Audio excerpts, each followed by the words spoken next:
Hola, soy Fray Sergio Serrano y estás escuchando el podcast La Biblia en un año, donde escuchamos la voz de Dios y vivimos la vida a través del lente de las Escrituras. El podcast de La Biblia en un año es presentado por Ascension.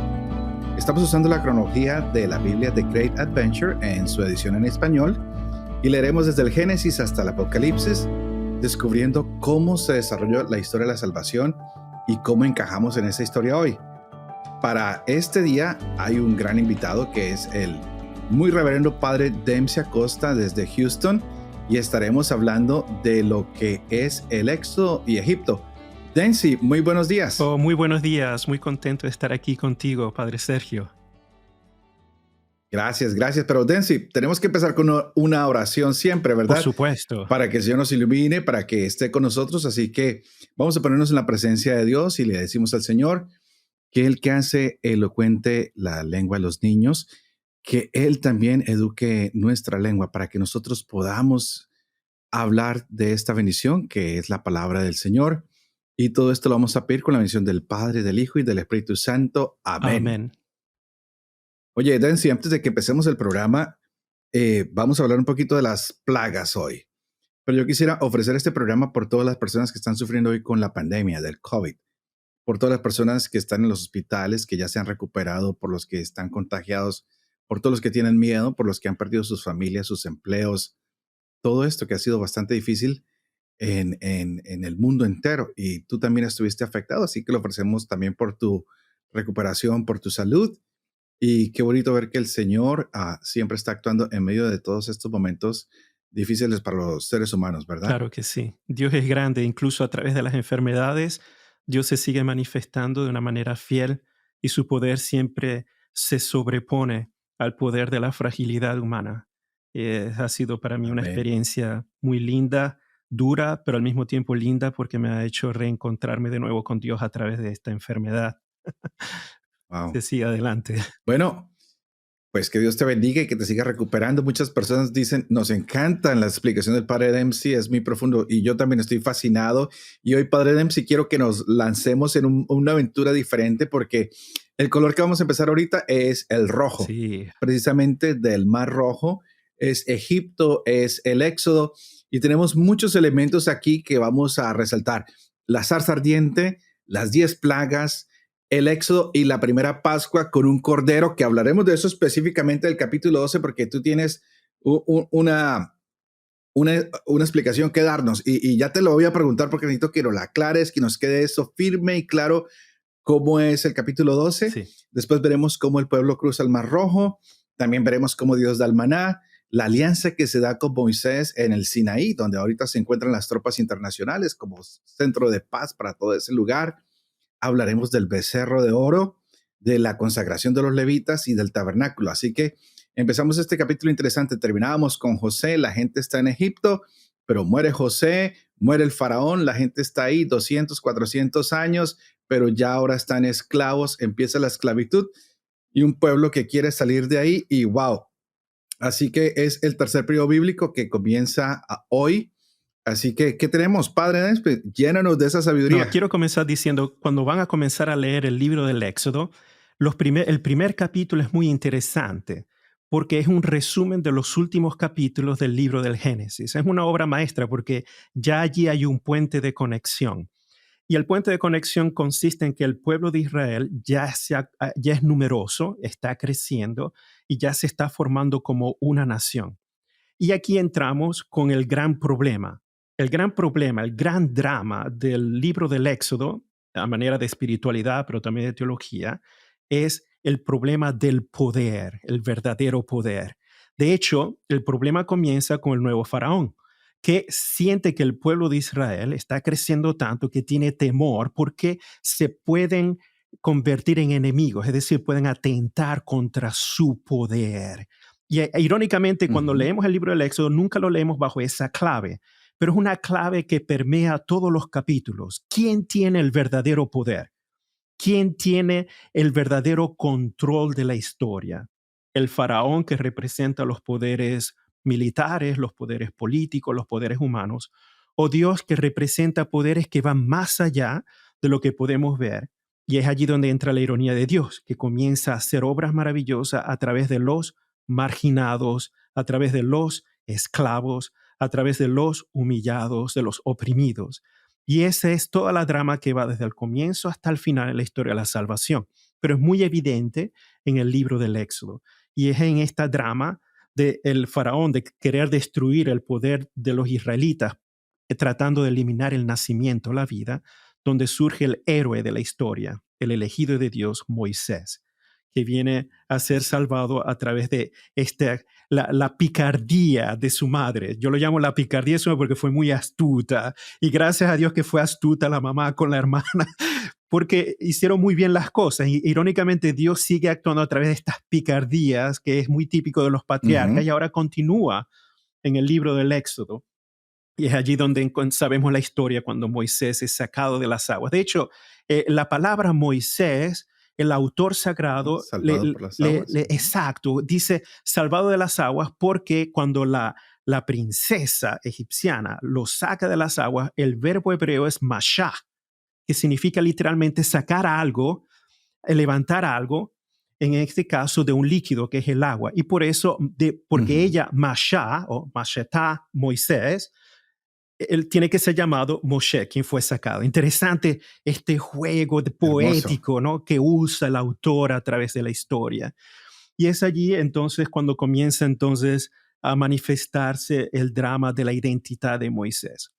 Y quiero, para cuando el padre Sergio esté leyendo esto sobre la identidad de Moisés, cuando lleguemos a esos capítulos de la formación de Moisés, quien no sabe quién es, si es egipciano, si es israelita, eso qué cosa quiere decir, que es un esclavo, pero fue privilegiado, entonces ahora, ¿qué debo hacer con mi vida?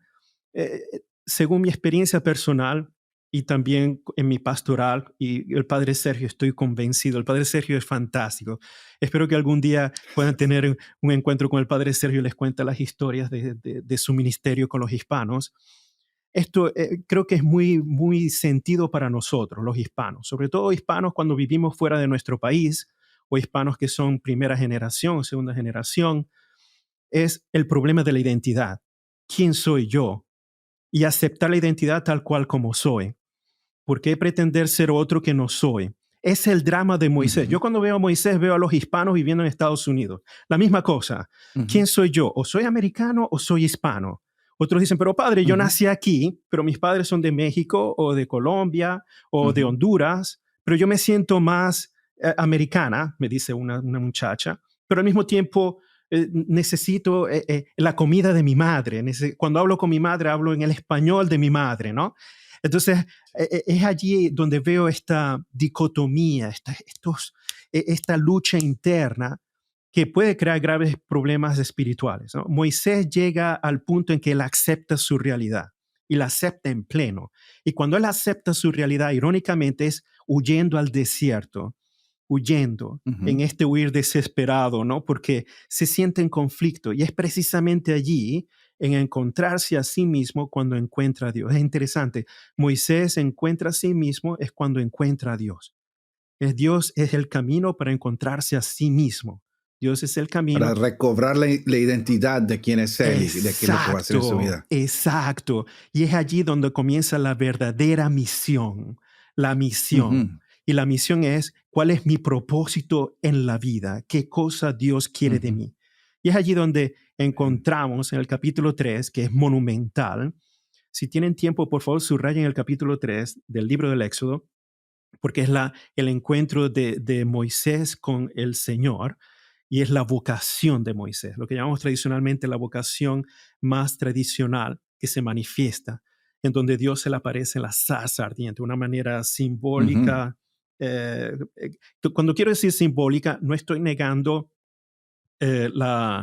no estoy negando el hecho histórico. Lo que estoy diciendo es que Dios no puede manifestarse en sí mismo porque Moisés no está preparado para ver la grandeza de Dios. Tiene que manifestarse a través de esta zarza ardiente, que es como una especie de teléfono celular. Vamos a ponerlo de esa manera. Sí, porque no pueden, imagínense Dios que se presenta en toda su gloria delante de Moisés, que ni siquiera sabe quién es. Es la primera vez que se encuentra. Es interesante ver que Moisés no tiene ni idea de quién es Dios. No tiene ni idea, ni siquiera sabe el nombre, no sabe nada. No sabe ni siquiera quién es. Y en ese momento Dios se manifiesta. Y es muy lindo este tema espiritual porque Dios actúa independientemente de la fe del individuo. Moisés no tiene fe, Ujú. Moisés, no se escandalicen cuando digo esto, es que no sabe, no sabe. Allí inicia su encuentro con el Señor y ese encuentro personal lo cambia radicalmente para aceptar lo que Ujú. Él es. Y Él allí comienza a decir sí. Y aquí el padre Sergio me preguntaste, bueno, el nombre de Dios, la zarza ardiente, es aquí donde aparece, Sí. sobre todo en el capítulo 3, versículo 14. Quiero que lo subrayen, porque es un texto muy sagrado. Entonces, cuando el padre Sergio lo esté leyendo y ustedes estén escuchando, es importante tener esto bien claro. Ese es el texto en donde Dios muestra su pasaporte. Su Tu pasaporte. identidad. Exacto. Este podríamos decir que es el tiempo de la identidad. Primero está Moisés buscando su identidad. Ahora vamos a conocer la identidad de Dios. Y algo que me pareció muy interesante, que lo narraste muy bien ahorita al principio, es cómo el faraón quiere acabar con todos los niños israelitas y no se da cuenta que le entró un niño israelita a su casa, Sí, que él mismo lo va a criar y que después ese niño va a sacar a flote todos los miedos que el mismo faraón tenía. Él tenía miedo que la gente creciera, que se le fuera a ir, que lo fueran a redoblar en poder y no sabe que él mismo tiene en su casa al que va a hacer todo este plan. Y me encanta lo que estás diciendo, que Moisés no sabía nada de Dios, no sabía nada de esto, porque me recordó rápidamente un poquito de Abimelech. ¿Te acuerdas cuando Abimelech va a acostarse con esta mujer y Dios le dice en el sueño, no te acuestes con ella porque es la esposa de un profeta? Cómo Dios a los no creyentes también se les manifiesta, exacto. cómo les habla. Y en uno de los capítulos yo resaltaba eso, ¿no? Porque a veces pensamos, ¿por qué hay gente que no cree y es buena y por qué hay gente que no cree y es amada por Dios? Simplemente porque Dios a los creyentes o no los creyentes les habla de maneras misteriosas y hoy lo estamos viendo así. Moisés es no creyente y Dios le habla y este hombre decide creer y encuentra toda esta misión, pero no te desvío porque estamos en el capítulo 3 donde estamos hablando de Yahvé o de YHWH, que no sabemos cómo se Sí. pronuncia y que nos ha creado grandes problemas entre cristianos y católicos porque unos dicen se tiene que traducir como Yahvé, otros como Jehová, pero a eso le vamos a dedicar otro día de Sí, programa, porque si lo definitivamente, explicamos hoy, sí. no vamos a acabar con Egipto y el Éxodo, ¿verdad? Exacto, sí, Pero quiero que nos devolvamos. Es Dios que está mostrando su pasaporte sí, a Moisés y Moisés, al ver el pasaporte de Dios, se encuentra a sí mismo. Cuando nos confrontamos con Dios, encontramos nuestra propia identidad, porque es de ahí, nosotros somos su imagen y semejanza, y cuando estamos frente a Él, lo único que nos queda decir es, wow, ahora sí sé quién soy, porque estoy enfrente de quien he sido destinado a ser esa imagen y semejanza, aún habiendo cometido tantos errores, porque Moisés no solo se fue al desierto a esconderse, a encontrarse consigo mismo, iba escondiéndose porque ha cometido una falta sí, extremadamente muy grave, ¿no? grave. Pero cuando cometemos faltas muy graves, tal vez es el tiempo de encontrarnos con Dios y es cuando Dios nos saca su pasaporte y nos dice, hey, no corras tanto que aquí estoy yo, ven que yo he venido a tu encuentro, pero sigamos, me encanta la zarza ardiente, ¿cómo vamos con Sí, por eso? ejemplo, cuando Dios muestra su pasaporte, ¿qué cosa quiero decir? Que Dios por primera vez dice su nombre completo. Así como nosotros tenemos el pasaporte, nuestra carta de identidad tiene que aparecer el nombre oficial. Eso es lo que hace Dios por primera vez en la Biblia hebrea, es precisamente aquí, en el capítulo 3, versículo 14 a Moisés. Da su nombre completo. Ese nombre completo de Dios no se vuelve a repetir. Solo se dice tal cual solamente allí y es dicho por Dios mismo, es decir, a través de los labios del Señor. Yo soy el que soy o yo soy el que seré. Es muy importante esta frase porque es difícil de traducir. Por ejemplo, en hebreo sería así: Ehyeh Asher Ehyeh. Es la frase más sagrada del texto hebreo porque es el nombre completo de Dios. De hecho, si un hebreo me estuviera escuchando ahorita se escandalizaría porque no se podría ni siquiera pronunciar, ¿no? Los rabinos Ujú. tratan de sustituirla con otras frases pero es muy solemne. Y de allí es donde viene el famoso tetragramaton. YHWH, que es una forma resumida de todo este nombre completo. Y es prácticamente el nombre de Dios, es el verbo ser. En hebreo, el Ujú, verbo ser es hayá. Hayá, en este caso, como aparece, ejye, se puede traducir en presente y futuro al mismo tiempo. Es decir, si yo digo ejye, yo puedo traducir yo soy o yo puedo traducirlo yo seré. Entonces, es increíble ver que en esta frase Dios es presente y futuro simultáneamente, es decir, siempre está. Y así es como se identifica el que siempre está. Y es increíble ver las meditaciones de San Jerónimo sobre esto, el que siempre está, es un presente que ujú, nunca tiene ujú, pasado, nunca tiene futuro, porque siempre está, siempre estará, siempre ha estado. Es increíble. Pero fíjense que esta forma de expresar esta teología, esta espiritualidad intensa del misterio de Dios, el texto hebreo lo trata de resumir con esta fórmula que se va a volver a escribir. De hecho, esta forma literal no vuelve a aparecer, no vuelve a aparecer, solamente es aquí, cosa que es muy significativo. Es decir, que Dios muestre su pasaporte es muy especial y se lo muestra a Moisés. Luego, ese pasaporte, la foto del pasaporte aparecerá con Jesús. Entonces Jesús complementa el pasaporte de Dios.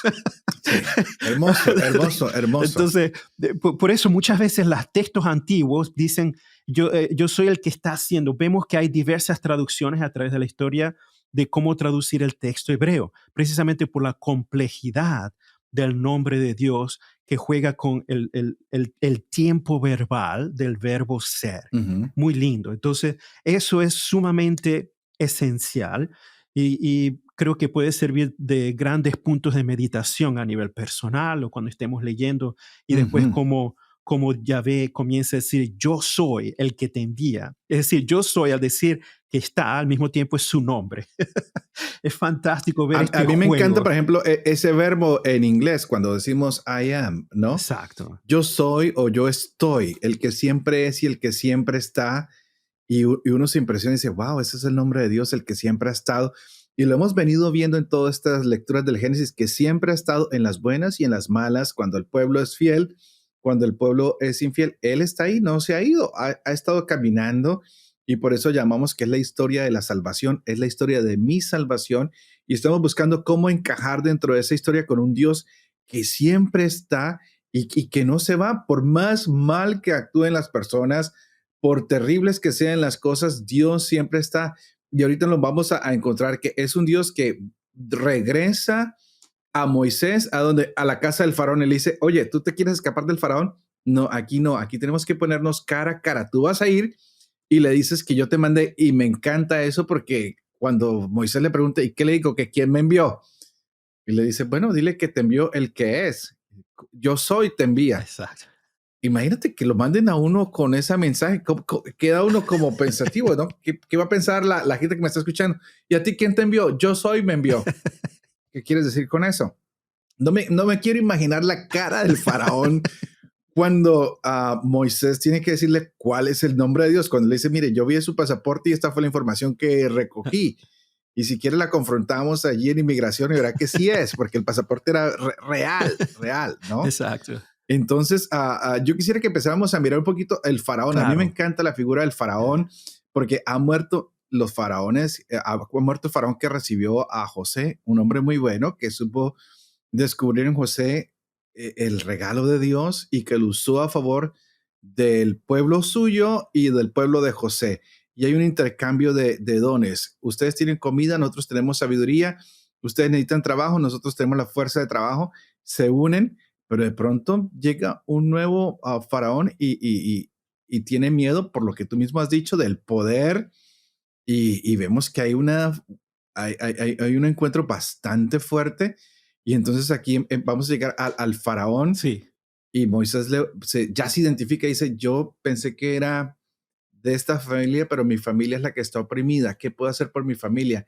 ¿Cómo puedo ayudarla? Y Dios le da esta misión y las cosas se empiezan a cambiar, ¿no? El rumbo de las cosas empiezan a cambiar. Sí. De hecho, Moisés sigue la misión, su vocación. Y su vocación es ser instrumento de Dios, que es ser un instrumento de liberación.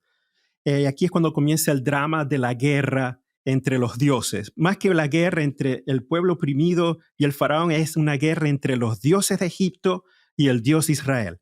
Es una guerra de espiritualidad, es una guerra de poder, es la guerra de quién es más fuerte. El faraón con todo su sistema o los esclavos marginados con un Dios que es desconocido, que solamente se está dando a conocer a un grupo selecto. Y es aquí cuando comienzan las plagas de Egipto. Las plagas. Y interesante que la primera plaga es la plaga de la sangre. Interesante. Presten atención a estos detalles, porque el libro del Éxodo es muy poético, pero es una obra de arte. La primera plaga comienza con la sangre. El dam en hebreo es dam, es la sangre del Nilo, el agua que se transforma en sangre. Y la última plaga, precisamente la sangre, es el punto clave.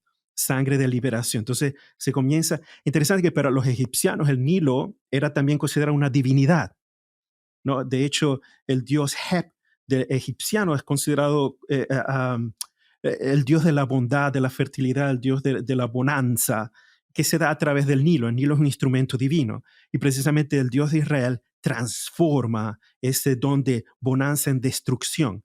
Y así es como Dios comienza con las plagas, a hacer esta lucha de poder que libera, pero también de poder que indica que los dioses o el poder egipciano es una ilusión.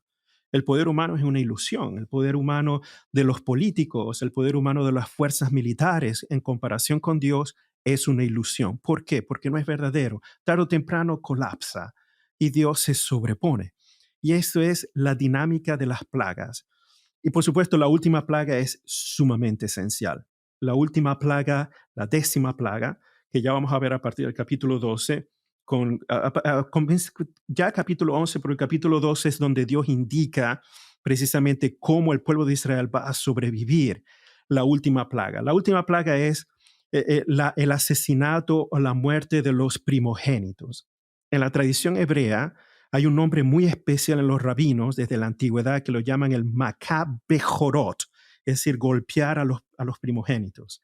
Sí, sería una traducción literal. Los rabinos ya a partir del segundo siglo la llamaban así en la Mishnah. Y aquí es importante porque la última plaga, el asesinato de los primogénitos, está interconectada, es también la razón de ser de la institución de lo que se llama la Pascua, la institución del Pesaj. En hebreo, el Pesaj es la transición, la Pascua, que es el camino de liberación. Y es importante esto. Ahora, estaba yo comentando con el padre Sergio, ustedes van a leer Éxodo capítulo 12. Cuando vayan al Éxodo capítulo 12, en la versión de la Biblia que ustedes tienen, que es la Biblia de Jerusalén, en español, la versión que presentada por Ascension Press, va a aparecer allá a partir del capítulo 12, versículo 3, 5 y en adelante, dice agarrar una res, agarrar una res. Entonces, cuando escuchen eso, una res, sabemos muy bien que en castellano una res es una vaca, pero el texto hebreo no. Por favor, quiero que subrayen eso, y ya el padre Sergio está al tanto de todo esto. Subrayen esa palabra res en el capítulo 12, subrayenla y pongan cordero, cordero, sumamente importante, pongan cordero. ¿Por qué? En hebreo, el texto hebreo utiliza la palabra sej. La palabra sej literalmente significa uno del rebaño, es decir, un cordero. Cuando se usa la palabra sej, se refiere específicamente a un miembro del rebaño de corderos, ¿ok? De hecho, para hablar de vacas o un miembro del ganado de vacas, la palabra hebrea es bakar. Bakar, que aparece en el libro de Levíticos muy claramente. En cambio, en hebreo se utiliza un vocabulario específico para hablar de rebaño de corderos, ¿ok? Y también de cabras, pero de corderos especialmente aquí. Entonces se pide que se sacrifique un cordero y a través de la sangre del cordero, que se va a poner en los dinteles y en las jambas de las paredes y de las puertas, es cuando el ángel del Señor en el medio de la noche va a ver y va a decir, esa sangre es señal de que aquí vive un israelita que obedece la indicación de Yahvé y por tanto el primogénito no va a morir en esa casa. Entonces, por favor, quiero que lo subrayen. Ustedes me dirán, pero padre, ¿cómo es posible que la traducción tenga esta palabra res? Res. Quizás sea un error de traducción, pero lo importante es tener bien claro que el texto hebreo es sej. Y entonces me dirán, pero padre, ¿cómo sabe usted que es verdaderamente res o cordero. Porque si vamos al texto de la Septuaginta es una traducción que hicieron los hebreos en el siglo III antes de Cristo. Tenemos que ubicarnos aproximadamente el siglo III antes de Cristo para ubicar la Septuaginta, en donde traducían del hebreo al griego, y cuando ven la palabra sej, en griego la dicen probatón. Probatón significa cordero.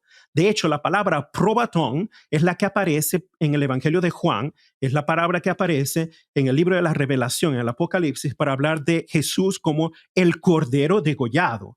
Porque precisamente el cordero degollado comienza en el texto base, es en Éxodo capítulo 12. Entonces, no es una res, no es una vaca, es un cordero, un cordero. Y cuando vamos entonces a las traducciones de San Jerónimo, cuando vamos a la Vulgata dice agnus. Agnus en latín es cordero. De ahí es donde aparecen estas frases en latín, agnus Dei, el cordero de Dios. En las misas, el cordero de Dios que quita el pecado del mundo se refiere precisamente al evento del Éxodo capítulo 12, la institución de la Pascua, del Pesaj, que luego será la fiesta más solemne en la tradición, en la espiritualidad hebrea, y que Jesús cumple fielmente, y al cual los cristianos, los evangelistas, comparan a Jesús como el cordero, el nuevo cordero en la nueva Pascua, no la vaca, no la res. No, por favor, quiero que subrayen eso, lo subrayen con todos los colores que puedan tener allí en la Biblia, y presten atención a esto. Ya después, cuando llegue el momento, el Padre Sergio les va a recordar, ¿ok? Pero es sumamente importante, es crucial. ¿Por qué? Porque toda la espiritualidad de la antigüedad, cuando hago espiritualidad, estoy hablando de la espiritualidad hebrea, siempre hacen el sacrificio del cordero, que se toma del rebaño del cordero, que es puro, la sangre del cordero. El Nuevo Testamento es Jesús, este cordero. ¿Okay? Entonces, es uno de esos puntos claves. Uno puede decir, bueno, hay traducciones pueden variar de una y de la otra, pero la cosa importante es que en este texto particular, esta palabra es clave. Clave en cuanto se refiere a la historia de la espiritualidad, a la historia litúrgica, a la teología del Nuevo Testamento y, por supuesto, a la tradición que viene después. Y por eso es bueno tenerlo muy claro. Y es importante en esta introducción aclarar este problemilla de la traducción para así poder estar claros, ¿ok? Ya después se verá. Ustedes miran, pero padre, entonces, ¿qué traducción podemos seguir? Yo les digo ya, se los digo ya de una vez, todas las traducciones son infieles al texto original, ¿no? Padre Dempsey, pero antes de que continuemos, Sí. yo quisiera que redondeáramos un ¿Cómo poquito no? lo del capítulo 12. Claro que sí. ¿En qué sentido? Con esto de... Primero, Sí, de la res, primero, pero es el comienzo, cambia el año, ¿verdad? Primero, se instituye la Pascua. sí, Entonces queda claro que la institución de la Pascua es con un cordero. exacto, También se va a decir cómo se debe observar la Pascua, exacto. qué cordero es el que se debe escoger. Y vamos a ver varios problemas, que cuando viene la Pascua mueren los primogénitos de los egipcios Exacto. y es cuando los israelitas tienen que abandonar ese territorio. Porque todo esto, el cordero, primogénitos, nos va a hablar de Jesús el cordero, Jesús el primogénito que tiene que morir. Y es la primera vez que los israelitas salen y se van hacia Sucot y hay una ordenanza que respeta la Pascua y dice, bueno, de aquí en adelante tenemos que hacer esto. Sí, Es un momento muy importante para los hebreos, es un momento muy importante para nosotros los cristianos, exacto. porque alrededor de todo esto es que vamos a tener lo que nosotros después vamos a llamar la Pascua de Jesús, del cordero que se inmola y con su sangre vamos a tener la salvación y es un cordero sin mancha ni pecado y gracias a todo esto van a salir ciertos dogmas, empezando entre ellos como el de la Inmaculada Virgen María, que necesitamos a un vaso puro y limpio para recibir al Cordero sin mancha y vamos a entender muchas cosas de Jesús. Así que toda esta explicación que has dado del capítulo 12 del Éxodo es extremadamente importante para la fe, para el entendimiento y para descubrir cómo en esta historia en la salvación se nos habían ido dando algunas puntaditas y hoy, ¡pum!, sale un gran mensaje. Va a haber un Cordero, es un Cordero sin mancha. Y después vamos a tener a Juan el Bautista que dice, estábamos esperando el Cordero, estábamos esperando el Mesías. Agnus Dei, este es, y lo señala, ¿no? Exacto, Pongo mi dedo frente a la cámara precisamente para recordar que lo que hace Juan Bautista, que fue como terminábamos la Navidad, porque la Navidad termina con el bautismo del Señor. sí, Y es cuando encontramos que el Cordero de Dios ha venido, el que ahora sí nos puede liberar de todo, el que puede acabar con las plagas, con la esclavitud, que nos va a reconciliar realmente es, este es el Cordero de Dios, exacto. no la res, no, es este el Cordero, el Agnus Dei Exacto. que quita el pecado del mundo, ¿no? Y lo tuvimos por mucho tiempo y en muchas iglesias se cansa, Agnus Dei, Sí, quitoris peccata mundi, exacto, miserere nobis. Y todo esto que va a ser muy importante para nosotros como creyentes. Ya, entonces eso empieza a quedar claro. Tenemos identidad de Moisés, identidad de Yahvé. Ahora tenemos la identidad de cómo se tiene que celebrar la Pascua, exacto. qué se tiene que hacer y vamos a empezar a descubrir que la Pascua se convierte en un evento muy, pero muy importante para todos los tiempos de aquí en adelante, ¿verdad? Exacto. Y de aquí ya, entonces vamos a seguir porque ahora Dios empieza a guiar al pueblo y vamos a tener signos importantes, ¿no? Y vamos a tener problemas en el desierto, gente que cree, gente que no cree, Moisés que tiene que golpear la roca, que falta agua, que hay tantos problemas. Padre, guíenos un poquito más en este ¿Cómo proceso. no? De hecho, ya a partir de la liberación, entonces la Pascua se convierte en instrumento de liberación con la última plaga. Y también es importante mantener en cuenta que esta Pascua, este Pesaj del Cordero, es la base también para entender entonces cómo Jesús entendía la Eucaristía, lo que pasa a ser parte de nuestra tradición cristiana. Ahora, ya después comienza la liberación, se pasa el famoso Yam Suf, el Mar Rojo. Pero en el texto hebreo, Yam Suf puede traducirse Mar Rojo, pero también el Mar de los Juncos. Se pasa y entonces comienza la liberación. Ya están afuera. Pero la ironía, se terminó el problema de la guerra entre poderes y ahora viene el problema, el drama de la fidelidad e infidelidad. Entonces, el pueblo de Israel comienza en el desierto quejarse, a quejarse, a lamentarse. Entonces comienza este tipo de conflicto. Preferimos estar en Egipto, al menos allá comíamos mejor. Comíamos mejor, teníamos melones, teníamos cebolla, ajo, se puede imaginar el aliento de eso después de comer. No, yo paso, deje así. Tenían pescado y ahora estamos aquí en el desierto, aquí no hay nada, no hay agua, no hay carne y comienza la lamentación, comienzan las quejas y hasta el punto que Moisés se siente probado, ¿no? En el sentido de que, ¿y qué hago ahora, no? Y Dios interviene con su fidelidad, Dios interviene con su asistencia divina, Dios con su providencia da de comer, da carne, da agua, da pan, el maná, comienza a asistir como una madre que da de comer a sus hijos, a pesar de que los hijos comienzan a ser tremendos, comienzan a quejarse, y Dios siempre provee. Y aquí este es el drama del desierto, que no solamente se da en por favor, quiero que mantengamos esto bien claro. Cuando se sale del Egipto y se comienza esta jornada del desierto, esta no es la jornada de los 40 años. Esta es solo la jornada que va a partir de Egipto, pasar el Mar Rojo y termina en el monte Sinaí, en la península árabe, en el monte Sinaí, ¿ok? Entonces, aquí es cuando el pueblo de Israel llega al monte Sinaí, llega en el capítulo 19 del libro del Éxodo. El libro del Éxodo termina en el capítulo 40. Entonces, del 19 al 40, todo lo que sucede en esos capítulos, el pueblo de Israel está al pie del monte Sinaí, no se mueve de allí. Es decir, todo el libro del Éxodo termina en el monte Sinaí. Es importante esto porque ustedes van a estar leyendo en este periodo Éxodo, Levíticos, ¿no? Van a estar más o menos allí contemporáneamente. ¿Por qué? Todo el libro de Levíticos todavía está en el monte Sinaí. Fíjense que el pueblo de Israel no se mueve al monte Sinaí. Entonces tenemos Éxodo, capítulo 19 al 40, el pueblo está en el monte Sinaí. Todo el libro de Levíticos, el pueblo todavía está en el monte Sinaí. Los 10 primeros capítulos del libro de Números, todavía el pueblo está en el monte Sinaí. Entonces, fíjense, el evento de Sinaí, la alianza del Sinaí, es tan importante que prácticamente ocupa la mitad de la Torá. La mitad de la Torá es todo el monte Sinaí. Entonces, fíjense la importancia de todo lo que sucede, todo lo que se dice, todas las reglas, todas las leyes, cómo Yahvé quiere vivir con su pueblo.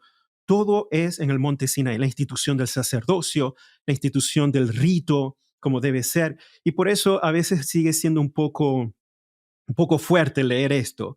Pero en el monte Sinaí, cuando se llega allí, el comienzo es prácticamente hacer esta alianza. Ahora la alianza de Yahvé que la quiere hacer con el pueblo, con una nación. No antes en los Ujú. patriarcas que era un individuo, un patriarca, y a través de él va a crecer la nación. Ahora la nación ya está hecha y ahora Yahvé quiere hacer esta nueva alianza con una nación, con un pueblo. Entonces allí es cuando comienza la famoso decálogo, ya cuando comenzamos al capítulo 20, ¿no? Pero presten atención a esto. Nosotros en la tradición católica llamamos el decálogo y decimos que son 10 mandamientos. Y así lo aprendemos en el catecismo. Pero en el libro del Éxodo, cuando comenzamos a ver, hay mucho más de 10 mandamientos, ¿no?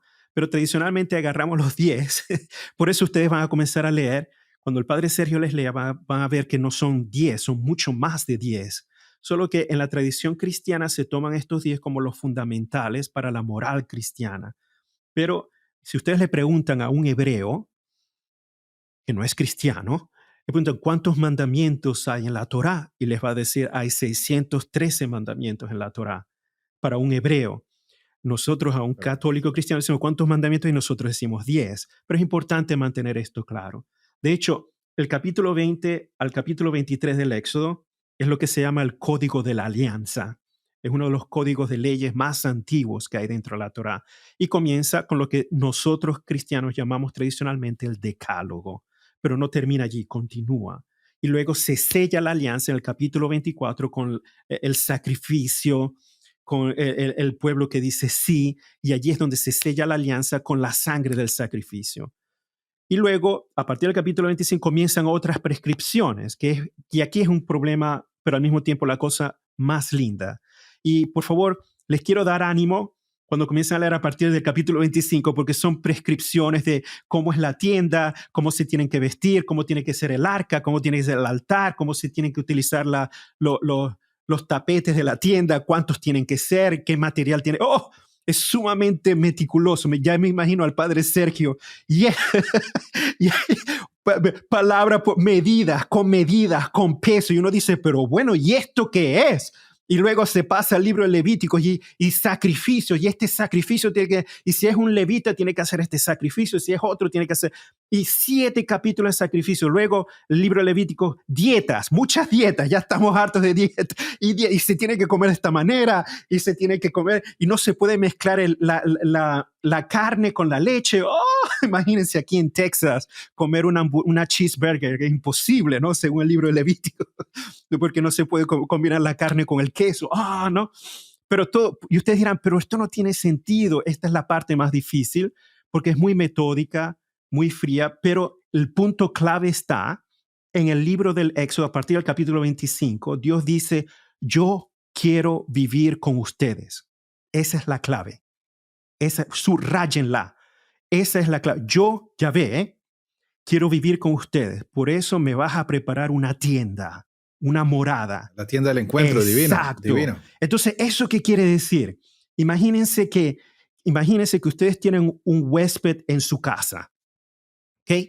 Y este huésped es sumamente importante, pero este huésped es alérgico a la leche o a los productos de leche lactosos, ¿ok? ¿Qué pasa? Que ustedes en su casa comienzan a eliminar todo lo que tenga que ser producto lactoso, leche, porque no quieren que su huésped se tenga una reacción alérgica. De alergia. Exacto, Claro. se moleste o esté mal y luego se vaya. Y por tanto, nosotros, cuando tenemos un huésped, acomodamos la casa, la limpiamos, la arreglamos, la hacemos más bonita, hacemos de todo para que el huésped esté tranquilo, esté cómodo, como en nuestra mentalidad hispana es muy común. Es lo mismo. Esa es la razón de ser de todas estas leyes, todas estas prescripciones que aparecen en Éxodo y Levíticos. Es precisamente eso. Dios ahora quiere vivir con su pueblo. Ahora es un huésped especial. Por tanto, Dios es alérgico. ¿Es alérgico a qué cosa? Al pecado, a las transgresiones, a la manera de vestirse. Y por tanto, Él pone el orden en la casa el orden. Entonces, todas estas leyes son las leyes del orden de la casa. Yo voy a vivir contigo, pero estas son las condiciones. Yo tengo que tener, mi habitación tiene que ser de tal forma. La gente que esté cerca tiene que bañarse, purificarse y todos los ritos. Pero Dios es brillante y dice, pero sé que ustedes van a hacer transgresiones. Por tanto, cada vez que van a hacer una transgresión, esto es lo que van a hacer para remediar, porque si no lo hacen, yo soy alérgico a todas estas impurezas y si no, yo me voy. Entonces el pueblo no puede arriesgarse a que Yahvé los abandone.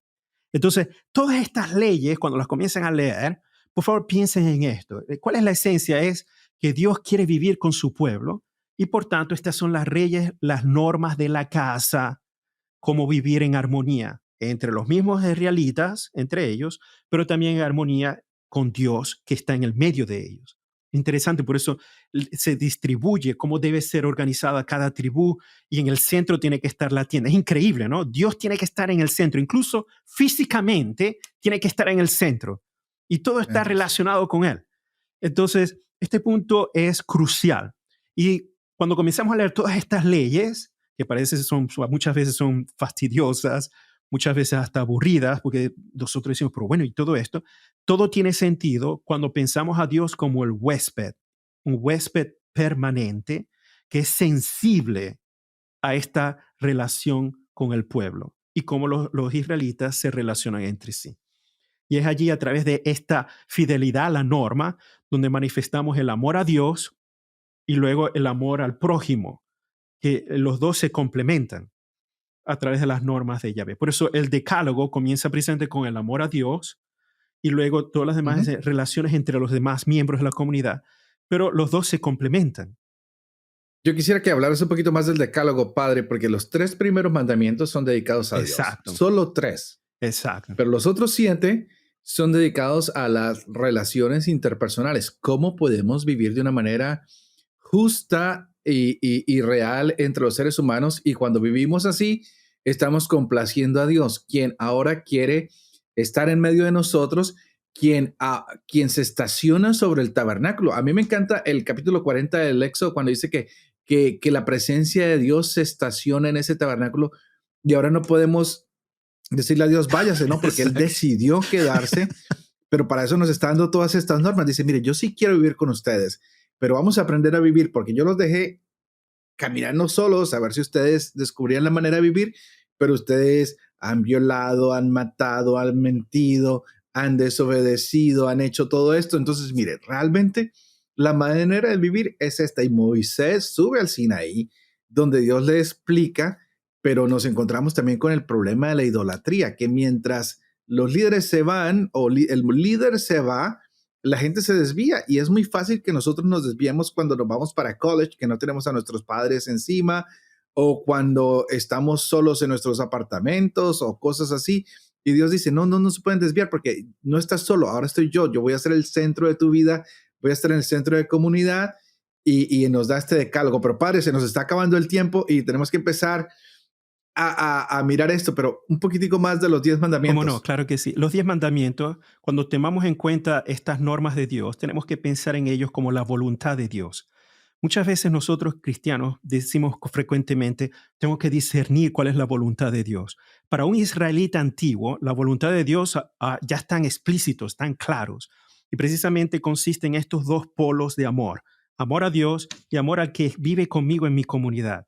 Ahora, muchas veces pensamos que estos mandamientos que están relacionados con el otro están desasociados del amor a Dios. No, Dios es muy sensible y cuando se hace daño a un miembro de la comunidad, también Dios sufre. Y por eso es sumamente importante. Repíteme eso. Claro, cuando hacemos mal a un miembro de la comunidad, también Dios sufre. Y esa es parte esencial de esta combinación del amor a Dios y el amor al prójimo, porque el prójimo de una u otra manera es una extensión de la presencia de Dios en el medio de nosotros. Y este es clave para entender cómo Pablo habla del cuerpo místico, del cuerpo de Jesús. Cuando un miembro sufre, todo el cuerpo sufre, incluyendo la cabeza. Y la cabeza es Jesús, es decir, Dios. Irónicamente, así es como Pablo lo presenta luego en sus cartas, pero la esencia ya está manifestada en los mandamientos del Decálogo.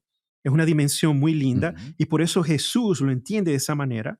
Cuando le preguntan en Mateo, por ejemplo, pero aparece también en Lucas y aparece en Marcos, dice, ¿cuál es el mandamiento más grande? Y Jesús dice, amar a Dios sobre todas las cosas y segundo, amar a tu prójimo como a ti mismo. Prácticamente los dos polos, no, Jesús los conecta y los conecta utilizando otros textos. sí. Precisamente es la misma dimensión de esta relación de amor directamente con Dios, pero también a través de la comunidad. Por eso es muy importante resaltar la espiritualidad de Francisco, el Papa Francisco, que el Papa Ujú, Francisco hace énfasis en el vivir en comunidad, porque ujú, amar a Dios es muy fácil cuando es Dios y yo mismo de manera aislada, ujú. en un intimismo que hasta veces que es peligroso, este intimismo que es aislado de toda dimensión social. Pero amar a Dios, pero metido en la comunidad, con los desafíos de la comunidad, con el aceptar al otro que es distinto a mí, allí es cuando comienza la verdadera prueba de amor, sobre todo cuando se vive en Eh, eh, comunidad. y quería que enfatizaras eso porque la otra vez estaba en un grupo de estudiantes de escritura y otros que somos estudiantes de teología y hablábamos precisamente del texto que acaban de mencionar. Señor, ¿cuál es el mandamiento más importante? Amarás al Señor tu Dios con todo tu corazón, con toda tu alma, con todo tu ser y al otro. Y ahí colocaban un twist, decían, es que no hemos entendido si la traducción es al otro como a ti mismo o la traducción es al otro porque el otro eres tú mismo, Mm, que a veces nos hace falta vernos que el otro soy yo, somos una extensión de lo sagrado, somos una extensión de lo divino, somos una extensión de Dios y el otro y yo somos humanos, no somos diferentes. Amar a Dios como yo te amo a ti porque tú eres yo y si yo te afecto a ti me hago daño a mí y si te afecto a ti le hago daño a Dios es algo que todavía no hemos podido entender, ¿no? Porque pensamos que podemos cumplir los 10 mandamientos aquí en la familia y con los amigos, pero con el resto del mundo podemos hacer lo que queramos, ¿no? exacto. Y se nos olvida que cada vez que afectamos a una persona, estamos afectándonos a nosotros mismos, estamos afectando a Dios y estamos afectando al pueblo, a la comunidad. Así que hoy hemos tenido grandes enseñanzas. Yo quisiera que nos hicieras un pequeño resumen. ¿Qué tenemos que buscar ahora, Padre Dempsey? Danos ese fuego, esa zarza que arda, que nos queme, que nos ponga en línea. ¿Qué vamos a buscar ahora en el Éxodo?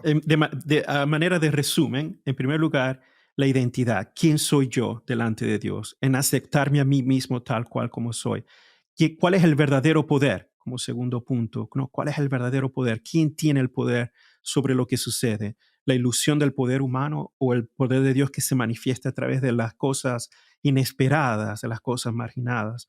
Otro punto, que sería el tercero, es que Dios es un Dios de liberación, el ser libre. Dios no soporta la opresión, no soporta la marginalización. Dios siempre actúa, no es indiferente a nuestra condición humana. El nombre de Dios que expresa su naturaleza, ¿no? Como cuarto punto, es el que siempre está. Y es la prueba, la tenemos en la historia de la salvación, siempre está. Es decir, su nombre realiza y manifiesta su identidad y lo que hace. No hay una distinción del nombre con lo que Yahvé hace en sí mismo. Nuestro problema, el problema de la idolatría, apenas el pueblo de Israel recibe los mandamientos, la primera cosa es crear un becerro de oro. Estamos llamados siempre a adorar otras cosas que no son Dios. Importante. Y muchas veces esta idolatría está conectada con la impaciencia. El pueblo de Israel veía que se tardaba Moisés y entonces se hicieron un Dios, una imagen de Dios. Eran impacientes. La impaciencia puede ser la cuna de muchos errores a nivel de espiritualidad. Y por supuesto, en la teología del poder, las plagas de Egipto, sobre todo la última plaga, la institución de la Pascua, que es el cordero degollado, la sangre de este cordero, lo que es el instrumento de salvación para cuando pasa el ángel del Señor. Este cordero prefigura a Jesús, prefigura al cordero que se sacrifica en la cruz, al cordero degollado que luego, en el final de la historia, va a venir para hacer el juicio final. Entonces, prácticamente, y por supuesto quiero concluir con esto, cuando comencemos a escuchar las normas, las leyes, estos pequeños detalles que son minuciosos en todo, tenemos siempre que pensar que Dios es la norma de la casa según la voluntad de Dios, que Dios es el huésped permanente, y por tanto la casa se tiene que mantener en orden. Y ese es el orden que Él quiere, no que la comunidad quiere, que Dios quiere, según su voluntad. Y de esa manera se crea una armonía en la relación de Dios con el pueblo y entre el pueblo mismo. Excelente. Bueno, pues estamos viendo cosas que son muy importantes para estos próximos capítulos que van a venir para nosotros en el Éxodo. Ah, Queda muy claro que el capítulo 12 del Éxodo hay que poner mucha atención, Sí, que vamos a buscar siempre al Cordero, sí, y es algo que nos va a distinguir a nosotros sobre cualquier pensamiento, y es que siempre se ofrece el Cordero y Jesús, que va a ser el Cordero de Dios que se ofrece por todos nosotros. Vamos a buscar también que los mandamientos no como normas que nos van a hacer difícil la vida, sino como elementos que nos van a liberar para poder vivir libremente como hermanos y con la presencia de un Dios que decide quedarse con nosotros como un invitado. Y es un Dios que nos dice, mire, si ustedes se equivocan, aquí les tengo la solución, podemos corregir. No es un Dios que está detrás de nosotros castigándonos, sino que nos invita cómo purificarnos, cómo hacer las cosas mejor, cómo nos invita a hacer común unidad con Él. A mí me encanta cuando dice, vamos a construir una tienda y respecto a la tienda, esta familia se hace aquí, aquí, aquí, todo el mundo se empieza a hacer alrededor de la tienda, tantas al norte, tantas al sur, tantas al oriente, y uno dice, wow, qué lindo que Dios no quiso excluir a nadie. Cada uno encuentra un lugar en la presencia de Dios. Hemos descubierto hoy que Dios también tiene una identidad y cuando yo encuentro la identidad de Dios, encuentro mi identidad y la manera de saber quién soy yo es confrontándome con Dios. Y es la gran pregunta del hombre, ¿quién soy? ¿Para dónde voy? ¿De dónde vengo? Y entonces hoy nosotros decimos, tu identidad está cuando te encuentras con Dios, algo supremamente hermoso. Y vemos que las plagas afectaron, pero también como esta pandemia también nos ha traído momentos que nos han afectado, pero también que nos han liberado de muchas cosas que tal vez no necesitábamos, nos han hecho valorar a las personas que antes eran invisibles para nosotros, al del supermercado, al campesino, a la enfermera, al de limpieza, que hoy valoramos porque gracias a ellos podemos seguir con vida. sí. Entonces, muchas cosas que pasan. El faraón quiere acabar con los niños y termina con uno de esos niños en su casa que después va a darle una gran lección de algo que Dios tiene preparado para todos nosotros. Este Moisés que sube a la montaña y no salimos del Sinaí, estamos en el Sinaí, continuamos en el Sinaí hasta que cambiamos de color. Por ahora, Exacto. todo es color Sí. rojo, mar muerto, cosas muy interesantes. Y vuelvo a insistir para que quede claro, para que no se nos vaya a olvidar, Cordero, Cordero, Cordero, Cordero, no podemos olvidar, es el Cordero de Dios, aunque dice buscarás una res de entre los cabros y corderos, queda ese pequeño sabor de que no se entiende exactamente bien el término, y por eso el padre Dempsey ha traído hoy esta explicación y le ha dado bastante énfasis y yo lo quiero repetir y lo estaremos viendo en los próximos días que estaremos ya desmenuzando cada uno de estos capítulos.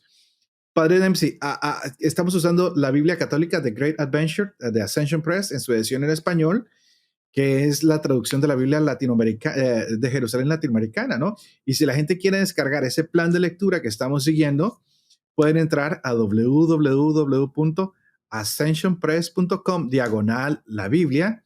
Y finalmente, ¿por qué no decirle a la gente que pueden invitar a sus amigos a que se suscriban para que les lleguen los episodios diarios? Pueden entrar por YouTube, se suscriben y ponen la campanita, o pueden entrar por cualquier podcast, llámese Spotify, Google Podcast, llámese Apple Podcast. Hay amigos que nos han encontrado por lugares que me parecen muy interesantes, pero yo pienso que antes de despedirnos sería bueno que oraran por nosotros, Sí. ¿no? Hoy orábamos por todos los enfermos del COVID y estamos orando por ti, Dempsey, que tuviste esto al principio de la pandemia, estuviste muy delicado, para que el Señor te siga cuidando, para que te siga protegiendo y para que tú sigas siendo esa fuente de conocimiento y de sabiduría para nosotros y por todas las personas que están enfermas. También quisiera que ustedes oraran por todas las personas de Ascension Press que están detrás de este proyecto, por los de Juan Diego Network que nos están ayudando grandemente. para que todos nosotros podamos ser fieles a este ministerio que se nos ha confiado, para que nosotros podamos vivir con fe todo esto que estamos tratando de compartir con ustedes, para que el Padre Dempsey y yo podamos enseñar siempre la verdad y sobre todo para que podamos cumplir todo lo que estamos enseñando. Y así que le mandamos nuestra bendición. Padre, ayúdame tú también con la bendición para todas las personas que nos ¿Cómo escuchan, no? que es la bendición del Padre, Padre, el del Hijo Hijo y del y del Espíritu Espíritu Santo. Santo. Amén. Amén. Bueno, gracias, Padre Dempsey, y espero que próximamente tengamos un programa para responder a tantas preguntas que la gente nos ha hecho. Que Dios los bendiga.